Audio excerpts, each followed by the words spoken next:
Ahlan wa sahlan wa marhaban, nam hujambo, karibu mwanamichezo popote pale ulipo, ikiwa leo ni siku ya Jumatano tarehe 18 ya mwaka 2026 mwezi huu wa 3. Tutakwenda kuzungumzia ni kuelekea katika mechi ambazo baadaye zitakwenda kuchezwa hapo kuanzia majira saa 10 mpaka ile majira saa 2 kamili za usiku, ambapo majira saa 10 Young Africans anakutana na TRA United, na hivi sasa wako mbioni kusubiri kuchakata hilo kabumbo muda na wakati utakavyoweza kufika. Japo bado kikosi tunaweza kufahamu kitakuwaje, lakini ni timu ambazo tunazifahamu, si kwa TRA wala si kwa Young Africans. Ndio maana tumekaa hapa ili kuweza kukujadilia, ili kuweza wewe mtazamaji kujua kipi ambacho ndio kutokea na kipi ambacho tunaweza kukiona kuelekea katika mechi hiyo. Usikaniko na mwenzangu hapa kwenda kuchapua katika hivi vikosi viwili ambavyo vinaweza kuchezwa hii majira saa 10 na baadaye huenda tutakuchambulia pia aya ile mechi ya saa 2 za usiku. Mwenzangu kheri? Wema. Kabisa. Kabisa. Naona furaha zote. Na furaha kwa sababu leo kahalika hewa kanavutia kidogo, kwa mambo safi kabisa. Baadaye saa 10 kuna mechi nzito, maana ni mechi kubwa, kwa sababu ukiangalia Young Africans zaidi kuna mechi ndogo, hata kama kicheza na timu ya daraja la kwanza au yoyote, lakini huwa ni mechi nzito sana. Young Africans ni timu ambayo iko vizuri kwa sasa hivi kwenye performance. Kwa na uhakika na imani itakuwa sio mechi ngumu sana, kwa sababu ukija kuangalia quality wa wachezaji na wachezaji wa TRA wanatofautiana. Kwa hiyo unakuja kuona kwamba asilimia kubwa Young Africans inaenda kubeba pointi 3 leo pale kwa TRA. Lakini nikinukuu kauli ya Sabari wa timu ya TRA anakuambia kwamba Young Africans hajawahi kubabaisha, na kitu ambacho kinachojivunia zaidi kwa Young Africans, kabla TRA kuitwa TRA ilikuwa inaitwa Tabora United, tulishawahi kuona historia alishawahi kumfunga. Kwa hiyo ile kauli mbiu bado Sabari anatembea naye, anakuambia kwamba Young Africans hawezi kumchachafia na ana uwezo wa kumfunga. Kipi ambacho unakiona katika kauli hii ya Sabari? Unajua maneno yameumbwa kwa ajili ya kuongea, kutoa kinywani kuongea. Ipo hivi. Unakumbuka walivyocheza hapa Chamanzi, Yanga alifungwa goli 3 na TRA.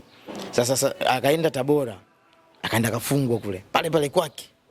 Alishindwa kutamba akafungwa. Kwa hiyo sasa wamehama pia, mwenyewe unaweza kusema ni mgeni kule Arusha, wanachezea Arusha, ni mgeni kule. Kwa hiyo hayupo mwenyeji. Ingaje TRA ndio anaonekana mwenyeji, lakini anatumia uwanja wa nyumbani. Kwa ni maneno tu ambayo msemaji anapenda kujinadi ili isionekane kama yupo mnyonge, ndio maana anaamua kuongea vile. Lakini ni mchezo, lakini unaweza katokea mpira unadunda akatokea Yanga kafungwa, kwa sababu ukija kuangalia ana beki tegemezi ambaye ni Jobu kapata majeruhi, afu amebaki Mwamnyeto pamoja na Baka. Mwamnyeto anaonyesha kiwango kizuri. Ukija kuangalia kwa Baka pia vile ambaye DJ Diara anakuja kuonekana pia bora kwa sababu ya hawa watu wawili. Umeona wanafanya vizuri sana. Wanaongea, bwana achia hapo, nachukua hivi. Umeona? Lakini inategemea na TRA kama yuko vizuri, ana safu ya ushambuliaji ipo vizuri, lazima Baka atapitika na lazima Mwamnyeto atapitika na lazima Diara atafungwa. Kwa hiyo ni maneno ambayo wanapenda kujinadi sana wasemaji. Ukija kuangalia Ali Kamwe, Ahmed Ali wa Simba, huyu nani wa Singida, unakuja kuangalia ndio yeye mwenyewe huyu dada, ni watu ambao wanapenda kuongea sana. Ikija kutokea tofauti wao wananyamaza, tena wanakimbia kabisa hata kwenye kipaza sauti waone. Kwa hiyo ni maneno ambayo wanapenda kujinadi kwenye mpira. Yapo hayo. Umegusia katika upande wa backing ambapo tunaenda kumkosa Dickson Job, BBB defender. Tumeshawahi kuzoea kuona kapo zao yeye akiwa na Baka, lakini si mechi ya kwanza kumuona akiwa hayupo na Baka, lakini pia si mechi ya kwanza kushuhudia kwamba Baka hayupo na Job. Lakini tunazoea kwamba kuona hii kapo inakuwa ni nzuri na inaleta uchachu na ladha fulani ya mpira. Kukosekana kwa Job katika mechi hii, hata kama si mechi kubwa sana, lakini kuna upi ambacho unaweza kuona kwamba kinaweza kupelea? Ipo kwa sababu Dickson Job ni mtu mmoja ambaye anacheza vizuri sana. Yaani Tanzania hapa naweza ngasemea mchezaji ambaye beki ambaye ni bora misimu yote, Dickson Job. Umeona? Kwa hiyo pengo lake litakuwepo kwa sababu Mwamnyeto kuna vile vimakosa ambavyo anavifanya, ngaje sasa hivi kajirekebisha, lakini pengo la Dickson Job bado lipo pale. Yaani unakuja kuangalia hata mechi waliocheza na Azam, unaona makosa aliyokuwa anayafanya Baka na Mwamnyeto, yani kuna style ambayo wanacheza ya kitofauti, ila ukija kuangalia akiwa Baka na Jobu yale makosa huyaoni. Sio, umeelewa? Kuna sometimes waamuzi wenyewe tu ndio huwa wanapenda kuwabeba, lakini Jobu bwana achana na yule, ni mtu wa kazi. Na ndio maana wachezaji wa Tanzania hapa walioenda kumkaba Jobu mastreka wanajua ugumu wake. Wanajua ile kazi ya yule mwamba ile. Kwa hiyo hayupo, lakini nahisi Yanga mpaka sasa hivi watakuwa wanajiuliza kwamba hayupo Jobu, kikosi chetu kitakuwa kina struggle kwa muda huu ambao Jobu hayupo. Umeona? Kwa hiyo wajaribu kuwa makini. Wawe makini tu, wanaweza kupata ushindi pia. Yanga na Tabora pia wakiwa makini, wakiwa vizuri. Kwa sababu unajua makocha huwa wanaangalia kitu kimoja. Mimi ningekuwa kocha, natanguliza kutafuta matokeo kipindi cha kwanza. Hiki cha pili naingiza watu wa kulinda. Lakini utakuta mtu kipindi cha kwanza anaingia kwa ajili ya kusoma mchezo. Ndipo TRA atakavyoingia, ndipo Yanga atakavyoingia, kwa sababu unakuja kuona kwa mfano TRA Stekao yule sijamkalili jina lake, lakini si mtu mwenye machachari sana, ila anategemea winga. Umeona? Wametoka kumfunga kama sikosei Singida. Sio kama sio Singida, kuna timu ametoka kuifunga hapa. Wanatumia sana pembeni. Umeona? Ambako ukija kuangalia kwa Young Africans, huku pembeni ndio yupo Dube. Umeona? Afu ukija kuangalia huku pembeni kuna Max, hapa nyuma kuna Pakome, pana Depu. Sasa nafikiri watu kama hao watakuacha kweli. Ukija kuangalia mabeki wa TRA, hakuna mechi ambayo hajaruhusu goli. Sasa Depu yupo pale.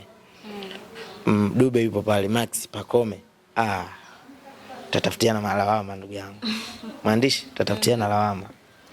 Nikinukuu kauli ya jana wakati wa press, Ali Shabani Kamwe aliweza kusema kwamba nusu ya kikosi chake ama wachezaji wake wengi wana majeraha.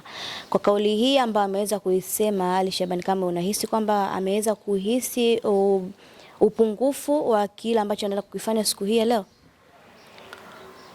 Narudi pale pale. Hao wasemaji huwa wanapenda kujinadi. Unakumbuka alishasema hivyo kwamba bwana si pakutegofu dakika za mwisho wakamuingiza kucheza akiwa anacheza na Azam. Sio, umeelewa? Kwa ni mbinu tu ambazo huwa anapenda kuzitumia, lengo wapinzani wajisahau kwamba kumbe mtu fulani leo hayupo, afu unakuta kwenye kikosi yupo. Hizo ni mbinu tu za uwanjani. Hawa wasemaji nao unajua wanavyotumia mbinu zao kwa ajili ya kupoteza maboya. Kwa hiyo ni kupoteza maboya, naweza nikasema hivyo. Siku ya jana jambo heri ambao ameweza kulifanya Young Africans ni kuweza kufutarisha ama kufutari pamoja na mayatima, ikiwa pia ni moja hapa kutoa sadaka au kurudisha kwa ulimwengu kwa kile ambacho kimepatikana, hususan kwa mwezi huu mtukufu wa Ramadhani ambao mara nyingi tunashuhudia watu mbalimbali kutoa zaka na sadaka mbalimbali. Unadhani ni kitu gani bora ambacho wamekiona Young Africans ikiwa kwa mambo mengi ambao wanafanya katika msimu huu wa 2026? Jambo la heri hilo, kwa sababu unajua mwezi mtukufu wa Ramadhani ni mwezi wa kutenda mema tu, sio maovu. Ni kutubu na kutenda mema. Unajua yatima ni kama Mungu. Mtu ambaye hana, wewe ulichokuwa nacho ukimpa, atakavyosema asante, yani ameukunjua moyo, nimepata hata hichi kidogo, nashukuru. Wewe unapata baraka nyingi. Ndio maana Yanga ameamua kufanya vile, lengo kwamba wanaomba dua kwa Mwenyezi Mungu. Ndio maana ametoa sadaka kufuturu na watoto yatima. Kwa mtu yoyote ambaye ana moyo safi na nini, anaiombea Yanga, anaruhusiwa kuingia kula futari. Sio, unanielewa? Kwa hiyo ni kitu kizuri ambayo kama wanatoa sadaka kwamba lengo jambo lao la leo lifunguke, Mwenyezi Mungu atie nia pale kwamba leo bwana mimi nawabariki kwa sababu mmeshatoa sadaka, mnaenda kupata ushindi. Ndio maana ameamua kufanya hivyo. Nidose kidogo kwa sababu bado Mzize bwana. Yes, Mzinze bwana ni mtu mmoja hatari sana. Yaani Mzinze. Ndio maana unakuta Yanga ina struggle kupata magoli kwa sababu winga kama Mzinze hayupo. Wewe angalia kipindi yupo Mzinze, goli 5-6 zinapatikana. Mtu yani mpaka mabeki wanapata shida, Mzinze muda wote anakuja. Kwa Dube speed kama ya Mzinze hana. Dube ni namba 9 ambaye anategemea mpira uje. Sio, unaelewa? Yeye afunge. Lakini sasa Mzinze anakuja, anaanzia pembeni, anarudi ndani. Ina maana kuna kitu anakitafuta. Sio, unanielewa? Kwa hiyo Mzinze kweli ni mtu mmoja ambaye Yanga itakuwa inamkumbuka sana mpaka sasa hivi. Ingawaje tu kuna watu wanamuombea apone majeraha ambayo yanamweka kama si takriban miezi 6-7 nje.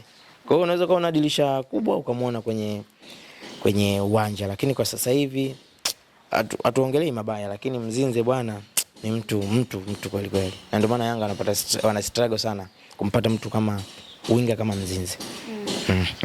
Muda mchache wa mapumziko kwa timu zote kucheza. Tukiangalia juzi ndio Young Africa ameweza kucheza, lakini leo tena iko kwenye majukumu mengine. Kwa maana hii ambao mwenendo wa soka unavyoenda, kuna lolote ambalo hata kitokea matokeo si mazuri wanaweza kujitetea kwa namna hiyo? Unajua hasa kwenye mambo ya mipira wachezaji waumii sana. Wanaumia mashabiki. Watalia hadi kulia. Kwa dakika hizo za kwanza, dakika 45 za kwanza, inategemea nani atakaye kuwa bora. Umeona? Lakini dakika 45 za kwanza kwangu ninavyoona itakuwa bila. Namna magoli ya kipindi cha pili ndo pale Yanga ndo wao wanabadilika. Yaani wao wanabadilika, wanakuwa sio Yanga wale waliokuja kipindi cha kwanza. Wanakuwa Yanga wa tofauti. Umeona? Wanabadilika. Utakuta wanacheza mpira muda wote wapo golini kwako. Umeona? Hasa leo Tabora, ngoja niwaibie siri. Yule Mdathiri yule wamwangalie sana leo. Ndio atakayewaumiza Mdathiri. Yule assist. Yani yule ni mtu mmoja ambaye Tabora muangalie sana Mdathiri. Mwingine Pakome hapana. Huwa anakaa kama mtego. Ila Mdathiri ndio kila kitu. Kuna kiumbe fulani ambaye tumeonaga kuna mechi fulani hivi Buba, lakini hapa katikati tena kama vile kocha kampumzisha huyo. Buba ana tuseme hana makali ambayo aliyokuwa nayo kama Depu. Unajua Depu yule watu wanamchukulia kawaida, lakini Depu ni mtu mmoja ambaye muda wote mipira inakuja. Tutafutiana lawama. Buba bwana sijaona maajabu, sijaona. Hata kama unajua ngombe kitu kimoja, kitu kizuri siku zote kikianza tu unajua huyu mtu hapana. Lakini goli mbili kwenye mechi moja sio kuogopa huyo. Hapana. Unajua kuna siku unaweza kaamka una mood ya kufanya kazi, lakini kuna siku unaweza kaamka hivyo. Ndio maana unakuja kuona hata mechi ya Yanga hajafanya vile kama anavyotakiwa. Ndio maana watu wengi wakawa wanamkaba sana nani Depu. Yaani asipate nafasi. Lakini kwa Buba lakini Tabora muangalie sana Mdathiri. Lawama hiyo. Utanitafuta msemaji baadaye. Hadi kufika hapo hatuna la ziada. Nadhani mwanza kusikia kila ambacho tumekwenda kukiona ama tutakwenda kukiona hapa majira saa 10 ikiwa ni mechi ya Young African dhidi ya TRA United. Yangu jina ni Sabrina Mohamed, lakini pembeni yangu nilikuwa na MC mwenyewe ambao ni soka kabamba liko kichwani kwake, na ndio maana akaanza kutuchambulia. Ngoja tushuhudie majira yakifika tuone lipi ambalo litaenda kutokea kati ya TRA na Young Africans. Asante.